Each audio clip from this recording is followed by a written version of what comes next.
next verse. Fathers, do not embitter your children, or they will become discouraged.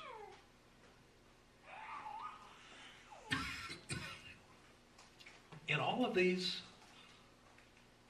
submissions,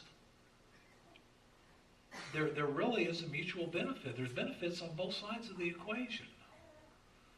And, in some cases it may not benefit you as much as you think it should, but there's benefits all the way around.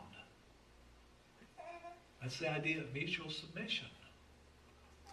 Our government is getting a little bit away from the idea of mutual submission. They just want submission, and we might need to bring a little bit of that mutual back into it. But that's why we have the ballot box.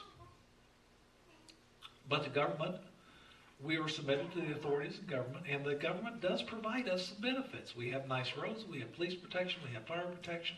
There are benefits we derive. And if there comes a point that, you should decide that you don't want to be submitted to those civil authorities, you can leave the country, you can vote differently at the ballot box, or you can do some other things that I'm not going to advocate from the pulpit. But there's always choices. But God calls us to be submitted to the authorities. We should be submitted to our elders. Young men, same way, be submissive to those who are older. Clothe yourselves with humility towards one another, because, again, God opposes the proud, but he gives grace to the humble. A sign of submission. Humble yourselves under God's mighty hand, that he may lift you up.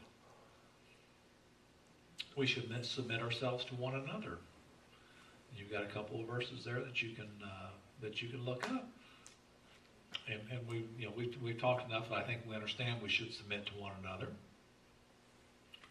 Then we come to the part about slaves, and it says, slaves, obey your earthly masters in everything.